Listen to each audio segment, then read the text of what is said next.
Hablando con científicos. Un programa de cienciaes.com para divulgar los avances de la ciencia contados por sus protagonistas. Con Ángel Rodríguez Lozano. Hoy os invitamos a escuchar Wake Up, el sistema que se adelanta a los terremotos. Hablamos con Lucía Escudero.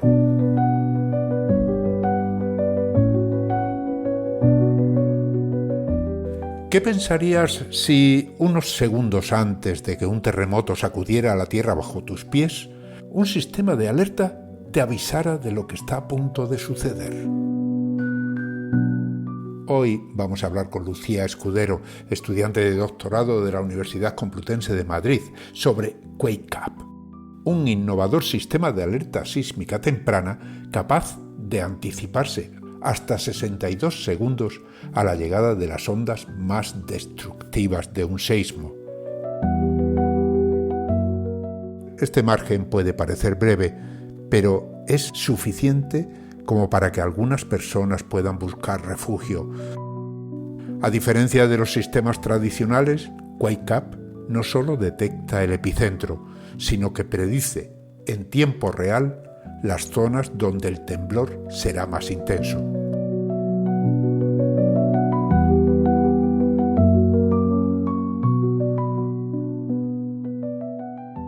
Hablamos con Lucía Escudero, es estudiante de doctorado en el Departamento de Física de la Tierra y Astrofísica de la Universidad Complutense de Madrid. Ha publicado recientemente un artículo muy interesante que, leo el título: Rendimiento de un sistema de alerta temprana de terremotos basado en impactos en el mar de Alborán. Bueno, ante todo, un saludo. Muchísimas gracias por participar en Hablando con Científicos, Lucía. Muchas gracias a ti. Bueno, pues ya he dicho algo, pero como hablamos de alerta temprana, terremotos, empecemos por lo más básico. Los terremotos. ¿Qué es un terremoto y por qué se produce? Bien, pues un terremoto es una sacudida brusca del terreno que se origina debido a la liberación de energía procedente del interior de la Tierra. Ocurren de repente, sin avisar. Es un fenómeno natural y no te dice, oye, ¿qué voy a ocurrir? Ocurre y ya está. Y además puede tener asociado un gran potencial destructor que dé lugar a cuantiosas pérdidas, tanto materiales como personales. Los terremotos, los principales, tienen origen tectónico debido al movimiento de placas, pero pueden tener otros orígenes. Por ejemplo, pueden deberse a la actividad volcánica causada por el ascenso de magma, pueden ser debidos a la propia actividad humana. Por ejemplo, cuando hacemos explosiones subterráneas o inyecciones de fluidos a gran profundidad. Y también, por ejemplo, pueden deberse al desprendimiento masivo de tierra que pueden producir sacudidas locales. Pero para esta charla los que nos interesan son los terremotos de origen tectónicos, los más comunes y los que más conoce la población. Vale, origen tectónico quiere decir que hay por ahí placas en la litosfera que se están moviendo, que unas veces chocan, otras se deslizan unas sobre otras. Eso más o menos nos lo han contado otras veces, Eso ¿no? es, y eso es lo que todo el mundo asocia a un terremoto. De acuerdo, pues cuando se produce entonces uno de esos deslizamientos o una de esas rupturas, se producen ondas, ¿no? ¿Qué tipo de, cómo se transmite, digamos, ese movimiento desde el punto en el que se origina hasta los lugares donde puede causar incluso daños si pasan por una zona poblada, lógicamente, ¿no? Sí, pues cuando la energía se libera en un terremoto, esta energía se transmite por el interior de la Tierra en forma de ondas sísmicas. Vale, estas ondas sísmicas pueden ser de dos tipos, pueden ser ondas internas o ondas superficiales. Las ondas internas, que su propio nombre nos lo dice, se transmiten por el interior de la Tierra y se dividen en dos: las ondas P y las ondas S. Las ondas P o primarias son las que, como su nombre también nos lo dice, llegan primero a las estaciones y son las primeras que se registran. Por tanto, son las que tienen una mayor velocidad de propagación de en torno a unos 5 o 6 kilómetros por segundo. Estas ondas se propagan en la dirección del movimiento, con movimientos de compresión-expansión. Por ejemplo, lo podemos asimilar a cuando comprimimos y estiramos un muelle. Pues ese sería más o menos su movimiento. Luego están las ondas S. Las ondas S son un poquito más lentas que las ondas P, por lo que a las estaciones van a llegar después. Y el movimiento de estas ondas S es perpendicular a la dirección del movimiento, son ondas de cizalla. Y lo podemos comparar, por ejemplo, cuando hacemos serpentear una cuerda desde un extremo, que se mueve perpendicular al avance, pues así serían más o menos las ondas S. Estas ondas S tienen una amplitud mucho mayor que las de las ondas P, que tienen una amplitud pequeñita, y por tanto el potencial destructor de estas ondas es mucho mayor. Bien, y por otro lado están las ondas superficiales, que son las que se originan cuando las ondas internas alcanzan la superficie terrestre. Estas ondas tienen una velocidad comparable a la de las ondas S, por lo que van a llegar también después de las ondas P, y su potencial destructor y su amplitud es grande, es parecido al de las ondas S, o un poquito mayor. Pero yo me centraría en focalizar bien y tener claro que lo más importante de estas ondas es que las ondas P son las que llegan primero a las estaciones, las más rápidas y las que tienen menor amplitud, y que las ondas S superficiales van a llegar más tarde, pero su amplitud va a ser mucho mayor y su potencial destructor, por tanto, también lo será. Pues de cara, por ejemplo, a las poblaciones, que al final es lo que nos interesa, ¿no? Eso de que se mueva el suelo debajo de nuestros pies no nos deja tranquilos a ninguno, y ya hemos visto que el poder destructor de determinados terremotos puede ser terrible, ¿no? ¿Cómo afectan esas ondas, cada una de ellas, a esas poblaciones? Sí, vale, pues cuando las ondas sísmicas alcanzan la superficie, van a hacer que esta vibre, ¿no? Que tenga una sacudida. Y puede afectar a los terrenos, a las infraestructuras, y esto se va a notar especialmente cuando lleguen las ondas S y las superficiales, que como ya te he dicho, son las que tienen la amplitud mayor, mucho mayor que las de la onda P. Entonces, en este momento es cuando el terremoto pasa de ser un fenómeno natural que ocurre a un fenómeno que nos va a afectar a las personas en caso de que alcance pues, una zona poblada. Bien, y yo enumeraría unos cuantos factores que pueden condicionar la manera en que el terremoto va a afectar a la población. Sí, a ver, ¿cuáles son esos factores? El primero de ellos es la magnitud del terremoto, que mide la energía que se va a liberar en el terremoto. Tanto mayor sea la magnitud, cuanto mayor van a ser las amplitudes de las ondas generadas y, por tanto, mucho mayor pueden ser los daños que genere. Por otro lado, también un factor muy importante es la profundidad del foco sísmico. Un foco es el lugar donde se genera, ¿no? De ahí sale todo. Eso es, sí. Sí, Vale. sí. Entonces, un foco sísmico que esté a unos 20 kilómetros de profundidad lo podemos comparar con uno que esté a, 600 kilómetros, en igualdad de magnitud. Las ondas sísmicas que lleguen a la superficie procedentes del terremoto más profundo estarán mucho más atenuadas que las que lleguen del foco más superficial. Por tanto, sus efectos en superficie van a ser mucho menores que los del terremoto superficial. Y eso también es un factor clave de cara a los daños que puedan ocasionar. Bien, el siguiente factor que yo enumeraría es la distancia epicentral.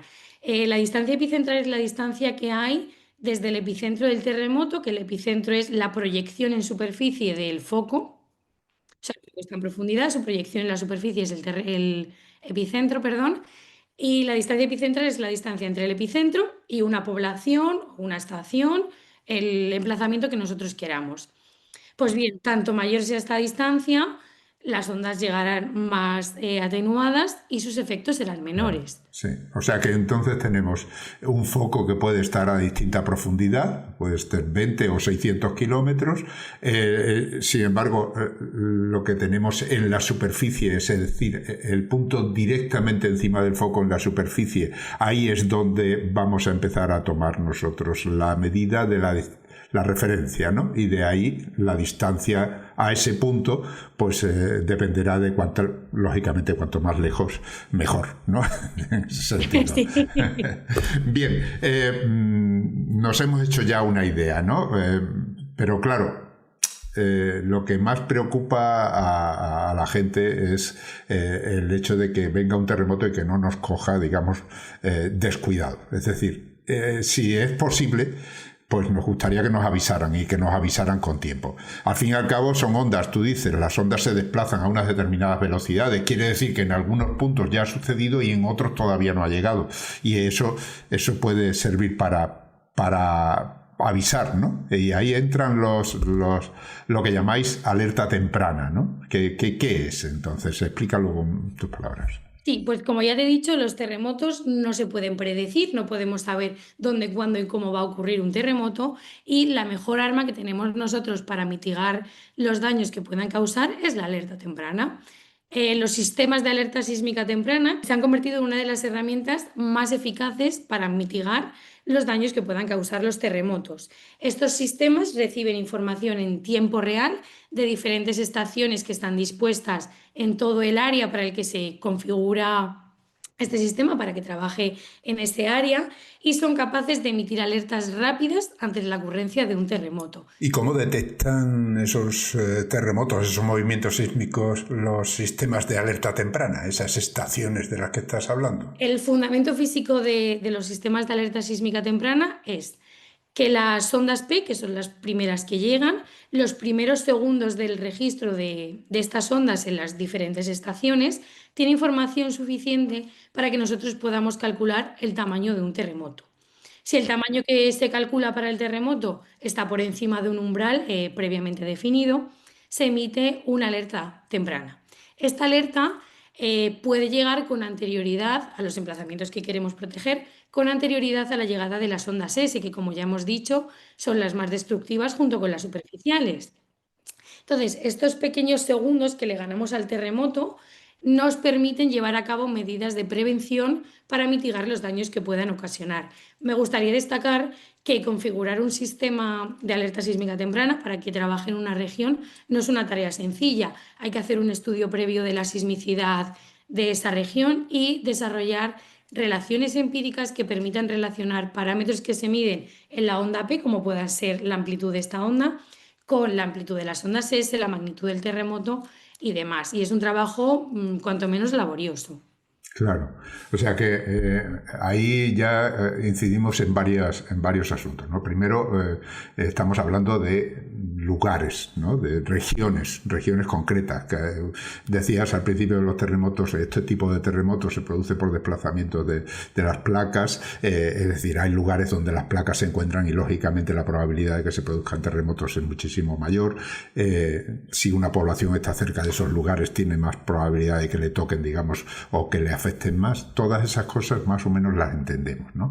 Pero claro, hay que estudiar una zona, y vosotros os habéis centrado en una zona concreta, ¿no? Llamáis la región ibero-magrebí. Bueno, primero, ¿dónde está esa región para aquellos que nos escuchan fuera de España? Sí, la región ibero-magrebí abarca el sur de la península ibérica y el norte de Marruecos y de Algeria, y es una zona de convergencia de la placa tectónica de Eurasia y africana, una zona sísmicamente muy activa. Además, históricamente han ocurrido terremotos muy importantes, como pueden ser, por ejemplo, el Gran Terremoto de Lisboa en 1755, que arrasó con la ciudad a la que da lugar, o sea, de la que recibe el nombre, y además también desencadenó un posterior tsunami que afectó a las costas de Portugal, de España y de Marruecos.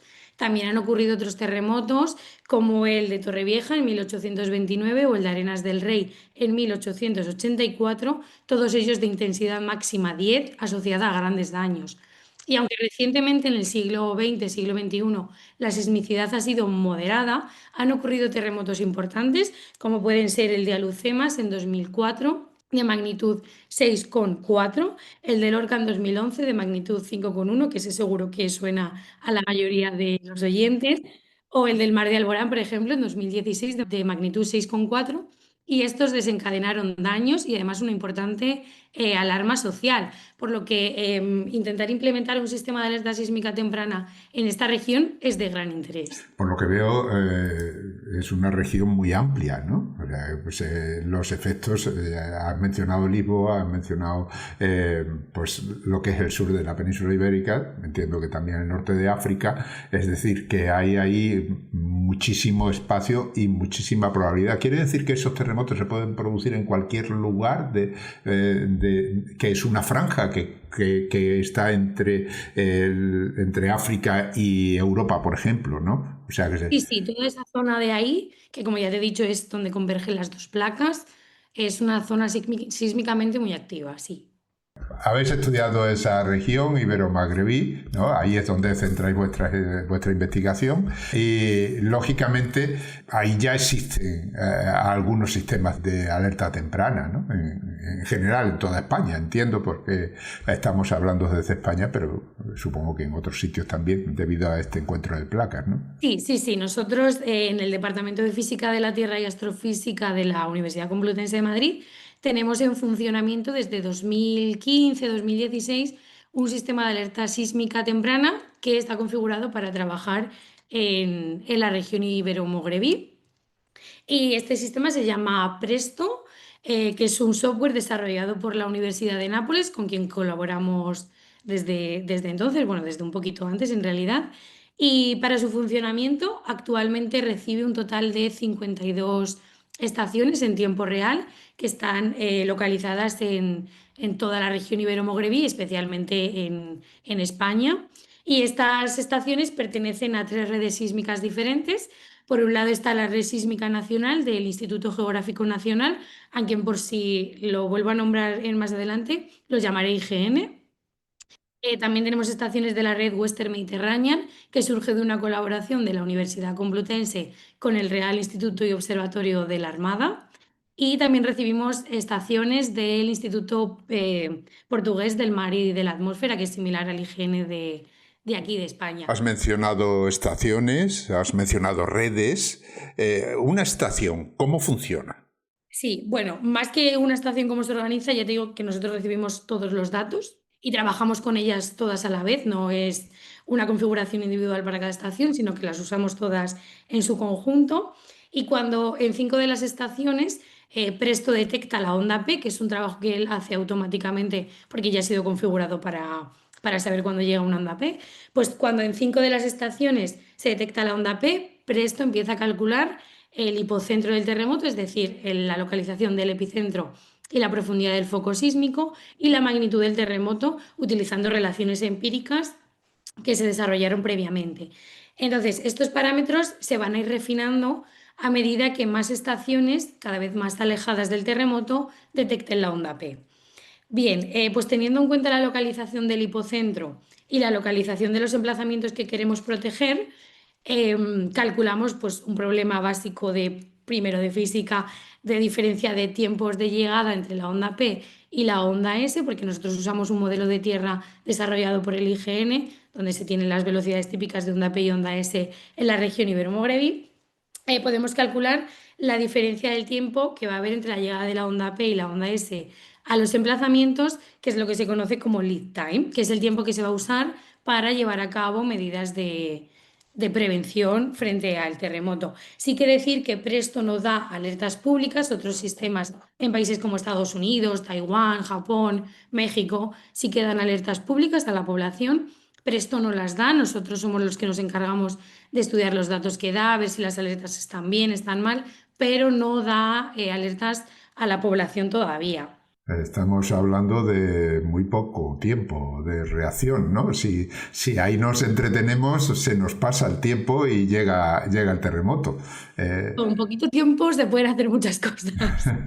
Claro, vosotros llamáis la atención, pero entiendo que habrá autoridades, habrá lugares o habrá sistemas donde sí alerten a la población, que al final es a la que hay que proteger, ¿no? Sí, o sea, por ejemplo, se me ocurre en el terremoto de Tohoku en Japón, que fue de magnitud 9, si no recuerdo mal, detectaron pues el terremoto en las primeras fases de la onda P y rápidamente emitieron alertas por televisión, por radio, por telefonía y aunque no pudieron mitigar los daños grandes del terremoto ni los que ocasionó el posterior tsunami, en algunos sitios tuvieron hasta unos 60 segundos de reacción que permitieron salvar muchas vidas, que la gente se protegiera, buscara refugio, evacuaran edificios críticos y logró salvar bastantes vidas, sí. Sí, hombre, 60 segundos es un minuto. A mí me da tiempo de salir corriendo de mi casa e irme al campo, ¿no? Que, bueno, yo vivo en el campo, esa es una ventaja.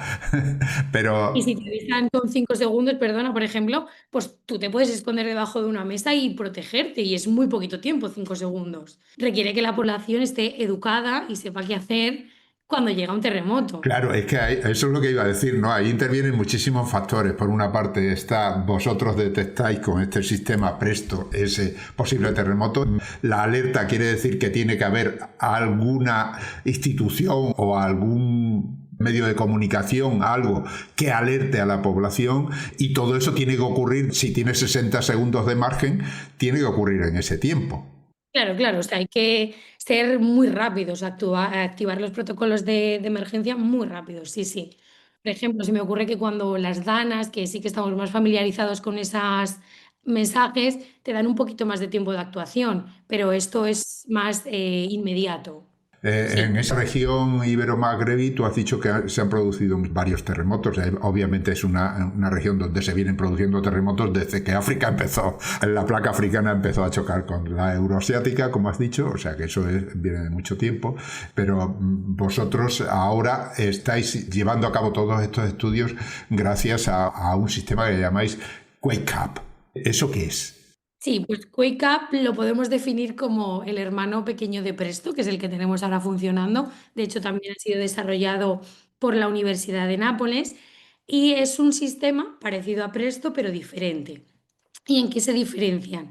Pues que además de que Quake Up da, igual que Presto, la localización de los hipocentros, la magnitud del terremoto y demás, Quake Up permite estimar en tiempo real la extensión de la zona de daño potencial. ¿Y qué es esa zona de daño potencial? Pues es la zona donde se esperan los mayores daños donde va a ocasionar los mayores daños el terremoto. Nosotros previamente definimos un umbral de intensidad y si la intensidad que Quake Up predice para esa zona supera este umbral, está dentro de la zona de daño potencial. Vale, pero eso quiere decir que estamos hablando de una zona muy amplia. Sí, depende del umbral de intensidad que utilicemos. Cuanto mayor sea el umbral de intensidad, menor es la zona. Claro, pero el Quake Up, ¿qué hace? ¿Recoger la información que le mandan a otro sistema, este sistema Presto, o directamente de las estaciones? Él recibe los datos directamente de las estaciones. Trabaja igual que Presto, son hermanos. Trabajan igual y recibe sus propios datos y él procesa sus propios datos, calcula su propia magnitud, las intensidades, trabajan de forma independiente los dos. Trabajan de forma independiente, pero al final el objetivo es el mismo. El objetivo es el mismo, eso es, sí. Entonces, ¿qué diferencia hay entre uno y otro? Claro, pues que Presto no te da información de la zona de daño potencial. O sea, esa es la diferencia. Esa es la diferencia, sí. Presto te dice aquí, grosso modo, aquí hay un terremoto de esta magnitud y Quake Up te dice aquí hay un terremoto de esta magnitud y se esperan los mayores daños en esta zona de aquí. Ajá. O sea, eso, y eso lo tiene que hacer muy rápido, ¿no? Lo hace, o sea, él según va trabajando, va calculando las intensidades y demás. O sea que en ese caso, claro, si ya determináis la zona que puede ser afectada, digamos, en una mayor medida, también hay la posibilidad de avisar directamente ya donde más daño pueda causar más rápidamente, ¿no? Sí. Vosotros os paráis ahí y luego ya veremos quién avisa. Claro, nosotros estamos probando, estamos intentando demostrar que funciona muy bien, que de hecho lo hemos demostrado ya en el artículo este que hemos publicado, que funciona muy bien y hay que ir ahora más allá. Bueno, el que funciona muy bien quiere decir que lo habéis aplicado ya a algún terremoto real. Sí. Hemos hecho simulaciones con terremotos que ocurrieron en la serie sísmica del Mar de Alborán en 2016 de magnitud superior a 5. Eran un total de 7 terremotos. 7 terremotos, o sea que bueno, que ocurren ahí habitualmente. Magnitud 5, bueno, si te pilla cerca te puede hacer daño. Estos concretamente eran en el Mar de Alborán, tenían el hipocentro en mar y, bueno, mar, que no se entienda que estaba en el agua, sino sí, claro, en el fondo marino, lógicamente, bajo el fondo marino. Sí, y que eran terremotos muy profundos, poco profundos, porque decías al principio que hay diferencias. Eran terremotos superficiales, creo que la máxima profundidad que tenían eran 14, esto te lo digo un poco de memoria, eran 14 kilómetros. No eran profundos, eran superficiales. Muy bien, Lucía, vamos a tomarnos un pequeño descanso y volvemos enseguida.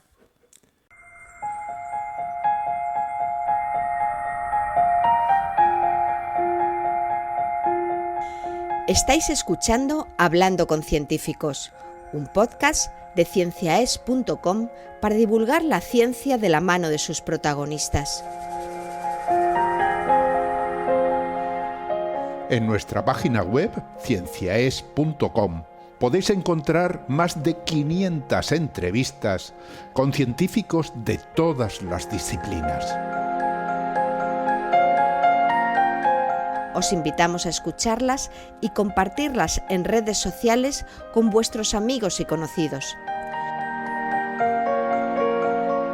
Cienciaes.com ofrece un conjunto de podcasts de acceso libre y gratuito a través de iTunes, Spotify, Google Podcasts, iVoox, TuneIn y muchas más plataformas.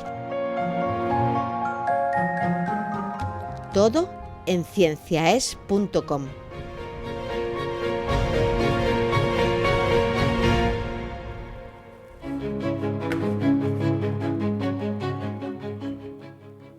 Continuamos hablando con Lucía Escudero, estudiante de doctorado en el Departamento de Física de la Tierra y Astrofísica de la Universidad Complutense de Madrid, la UCM.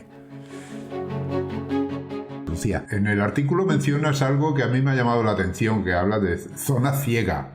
¿Qué es una zona ciega de un terremoto o de un movimiento sísmico? Sí, la zona ciega, hablando de alerta sísmica temprana, es cuando las ondas S o las ondas superficiales, que son las que hacen daño, recordemos, llegan a los emplazamientos que queremos proteger, ya sea una ciudad, ya sea una estación, un edificio crítico, antes de que Wake Up, en este caso, que es el que nosotros hemos utilizado, pueda dar la alerta. ¿Por qué pasa esto? Porque Wake Up, al igual que Presto, necesita un mínimo de estaciones para detectar el terremoto. O sea, detectar y localizar. Necesita Wake Up en este caso 5 estaciones. Entonces, por ejemplo, para el artículo que nosotros publicamos en la ciudad de Melilla y Alucemas, por ejemplo, que están en el norte de África, esas ciudades se encontraban dentro de la zona ciega y no hubieran podido ser alertadas. ¿Por qué? Porque cuando las ondas S llegaron a esas ciudades, están muy cerca del epicentro del terremoto, Wake Up todavía no había empezado a localizar el terremoto porque las 5 estaciones que necesita para trabajar todavía no habían sido activadas. Este problema se puede solventar incluyendo mayor número de estaciones en el norte de África, porque hay una gran diferencia entre las estaciones que tenemos en la península ibérica y en África, que son un poquito más escasas. Y también podríamos usar, por ejemplo, los Ocean Bottom Seismometers que se colocan en el mar, en el fondo marino, y ayudarían a que los terremotos se detectaran antes, por tanto, la extensión de la zona ciega fuera menor. O sea que la zona ciega es la que no está protegida por este sistema, porque no es posible, básicamente. Claro, no hay medios para hacerlo, hay que aumentar el número de estaciones, sí, eso es. Ya hemos hablado de este sistema Wake Up, teníamos otro sistema, Presto, has especificado de qué zona estamos hablando, de la zona del mar de Alborán. Lógicamente, como hemos dicho, es una zona muy amplia. En esas pruebas que habéis hecho, cuéntame más, ¿cómo habéis visto qué reacciona ese tema que tenéis? ¿Qué habéis extraído de ahí, aparte de lo que ya has comentado? Sí, pues yo creo que los resultados más importantes te los puedo dividir en 3 bloques sencillos. El primero de todo es la localización de los terremotos y el cálculo de la magnitud. Wake Up calcula bien la localización de estos terremotos y calcula bien la magnitud de los mismos. ¿Por qué? Porque nosotros hemos comparado las localizaciones y las magnitudes que Wake Up nos da con las que encontramos en estudios previos que han hecho otros profesionales de estos terremotos. Y las diferencias son inferiores a 20 kilómetros en la localización hipocentral y de 0,3 en magnitud. 20 kilómetros ¿quieres decir que es el margen de error que tenéis o qué? Sí, porque son errores aceptables en la alerta temprana, que son localizaciones rápidas en la región ibero-mogrebí, que tiene una gran extensión, como ya hemos dicho. Entonces son errores que se consideran aceptables en alerta temprana en esta región. En localización. Estamos hablando de localización del epicentro, ¿no? Del epicentro, sí. Es el epicentro del terremoto. Vale, ahí. Y luego decías en magnitud. Sí, en magnitud diferencias de 0,3, igual como son cálculos rápidos de la magnitud, se considera una diferencia de 0,3 con estudios previos, que han hecho un estudio más detallado de la magnitud de estos terremotos, se considera aceptable. Y Wake Up está dentro de estos límites. Vale. Cuando hablas de magnitud, ¿en qué magnitud podríamos decir que ya es problemática para una población que esté relativamente cercana, ¿no? Pues como hemos hablado antes, depende de dónde esté el foco del terremoto y la magnitud y la distancia. Si tenemos un terremoto a 700 kilómetros de magnitud, yo que sé, 8, pues no nos va a hacer el mismo efecto que si tenemos uno de 5, como pasó en Lorca, debajo de nuestros pies. Entonces, depende de los factores que hemos comentado antes. Claro, ahí está la importancia de tener esos datos, ¿no? De conocer el epicentro, dónde está situado, de conocer la magnitud, para que a partir de esos datos se pueda avisar a las poblaciones o se puedan hacer los cálculos que permitan avisar a las poblaciones, ¿no? Hablabas de 3 resultados que habéis obtenido. Coméntame, ¿cuáles son los otros Otros 2? resultados que hemos dicho que se podían dividir en 3 y hemos hablado de uno. Los otros resultados serían cómo fue evolucionando la zona de daño potencial durante la simulación que nosotros hicimos y el lead time que teníamos para llevar a cabo las medidas, que yo creo que es algo muy interesante. Por ejemplo, la zona de daño potencial, nosotros utilizamos una intensidad umbral de 5, porque este terremoto tuvo una intensidad máxima de 6 en la ciudad de Melilla, creo recordar. Bueno, esto también te lo digo de memoria. Tuvo una intensidad máxima de 6. Entonces, nosotros, para ver un poquito el juego del sistema, tuvimos que usar una intensidad inferior. Entonces, desde el momento en el que se detectó el terremoto, la zona de daño potencial solamente aparecía en el norte de África, pero cuando los datos de las estaciones cada vez más alejadas se fueron registrando y la onda P tenía una ventana de tiempo mayor en las estaciones sísmicas, esta zona de daño potencial apareció también en el sur de la península ibérica y se encontraban poblaciones, por ejemplo, como Adra y Salobreña. Nosotros comparamos la predicción de QuakeUp con los mapas de intensidades observadas que hay en el catálogo de terremotos del IGN y vimos una comparación bastante buena, eran resultados comparables. Por ejemplo, a la intensidad de Melilla, el IGN le asignó una intensidad de 6, justamente porque documentaron grietas en alrededor del 25% de las casas. Y QuakeUp le predijo también una intensidad de 5 o 6. Luego son resultados bastante comparables en términos de intensidad. Por otro lado, también, por ejemplo, en los municipios de Adra y Salobreña, para los que QuakeUp predijo una intensidad de 5, de vibraciones moderadas, también coincidía con lo que encontrábamos en el catálogo de intensidades del IGN. He hablado de 3 municipios porque son los que hemos seleccionado en el artículo, pero esta comparación se podría extrapolar pues al resto de localidades que sintieron el terremoto. Y esto nos lleva un poco a hablar del lead time. ¿Lead time? ¿Eso qué es? Vale, pues el lead time es el tiempo del que disponemos en un municipio, en una estación, en un edificio crítico, que disponemos desde que nos va a llegar la alerta del terremoto, porque nos dice, oye, aquí vais a estar por encima del umbral previamente definido en el sistema. Tener cuidado, ¿no? Hasta que realmente las ondas superficiales van a alcanzar ese mismo O sea sitio. que realmente es el margen de tiempo que tenemos o que tiene una población entre que llega la alarma o que el sistema ha detectado que viene un terremoto y que realmente llega el terremoto y se produce, ¿no? Y al igual que antes, nosotros hemos utilizado 2 umbrales en vez de uno. Hemos utilizado el umbral 5, que es el que hemos usado anteriormente, asociado pues, a vibraciones moderadas con caídas de objetos o pequeñas grietas, y el umbral 4 para tener un poquito más de juego, que es pues, una vibración que percibe la población, pero no son grandes daños ni mucho menos, simplemente para ver el funcionamiento del sistema. Bien, pues los resultados nos muestran que, considerando el umbral de intensidad 5, tendríamos 20 segundos para llevar a cabo medidas de prevención en localidades situadas en hasta unos 170 kilómetros de distancia epicentral, que está muy bien. Ahora hablamos, si quieres, de las medidas que podemos llevar en función del tiempo que que tengamos. Y si consideramos el umbral de intensidad 4, da más juego al sistema y podríamos tener entre 14 y 62 segundos, que ya estamos hablando de un minuto de lead time, que aumentaría obviamente con la distancia epicentral. O sea, 14 los más cercanos, 60 los que están un poquito más lejos. 60 segundos. Eso es. Y con este tiempo que le ganamos al terremoto, digamos, con este lead time, podemos llevar a cabo diferentes medidas preventivas. Por ejemplo, si tenemos hasta 5 segundos, la población podría aplicar medidas de autoprotección. Se podría esconder debajo de una mesa, alejarse de los edificios por si se cae alguna teja, se podría alejar de los edificios rápidamente.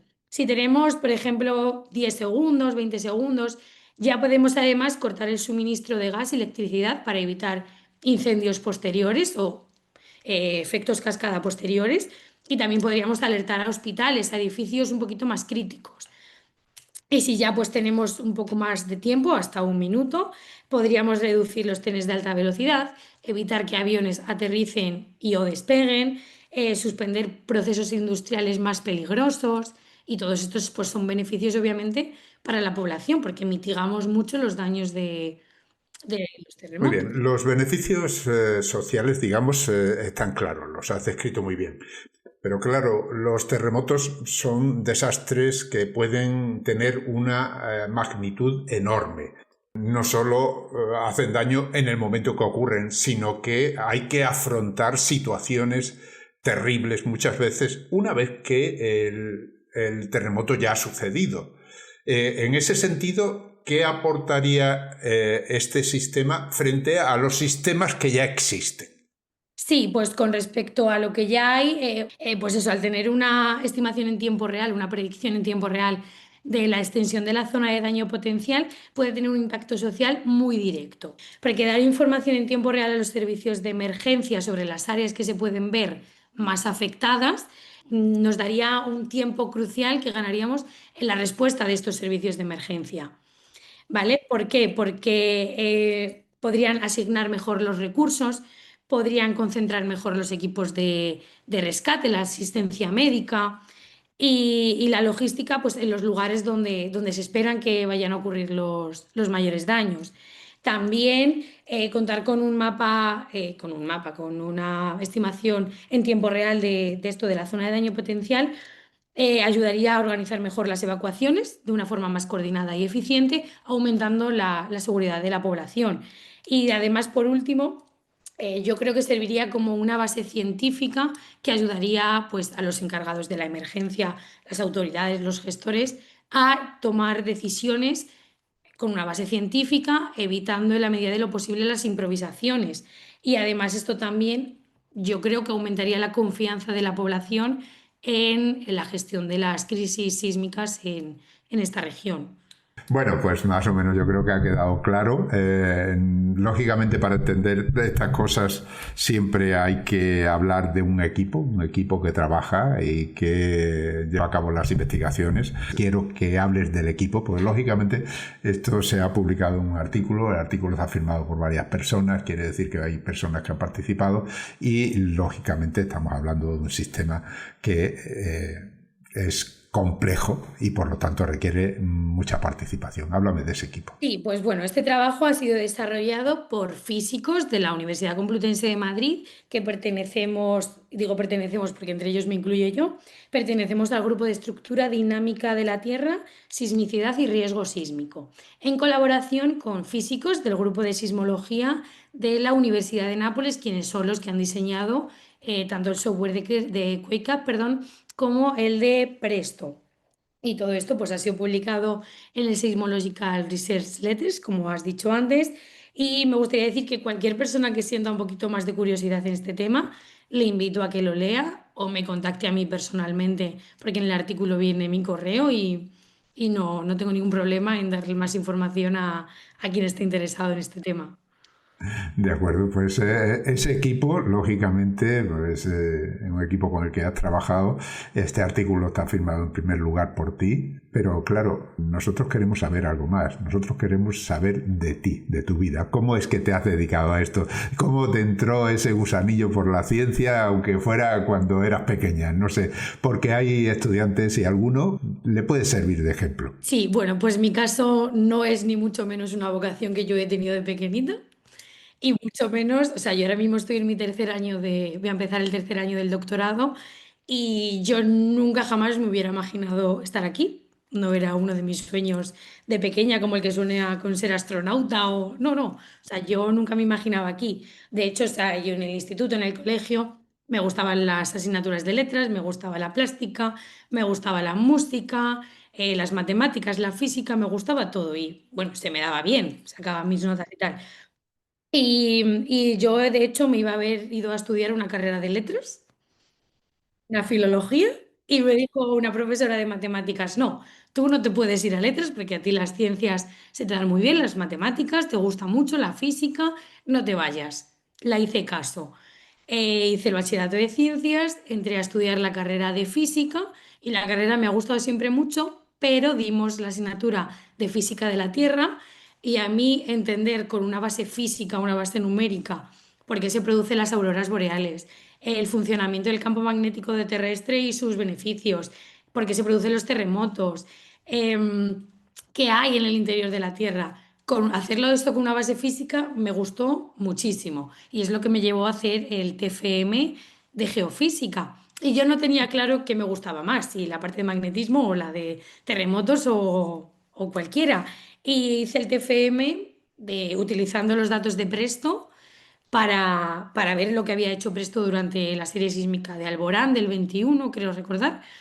Y mis directores, que son el profesor Mauricio Matesini y la profesora Elisa Bufort, me invitaron a hacer el doctorado con ellos.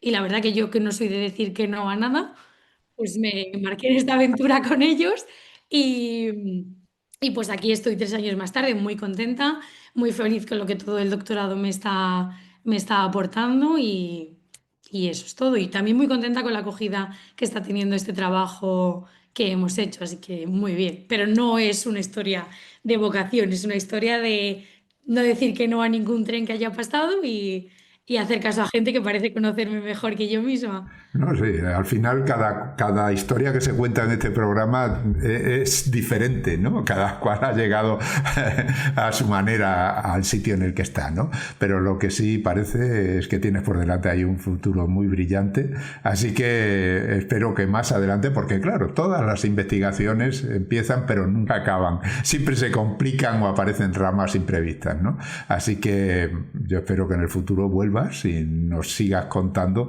todas estas investigaciones porque son muy interesantes, así que muchísimas gracias. Bueno, muchísimas gracias a ti por permitirme usar este espacio para dar voz a nuestro trabajo y eso.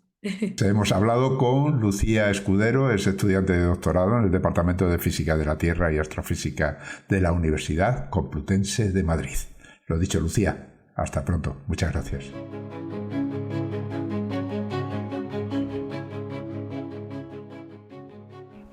Y como siempre, antes de despedirnos, tengo que recordaros que Hablando con Científicos y el resto de los podcasts de cienciaes.com son posibles gracias a vuestras donaciones. Es nuestra única fuente de ingresos.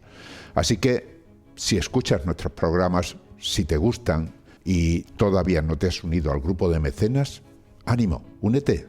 Visita cienciaes.com, pulsa el botón de donar y elige cualquiera de las opciones que ahí se ofrecen. Han escuchado ustedes Hablando con Científicos, con Ángel Rodríguez Lozano. Cienciaes.com. Ciencia para escuchar.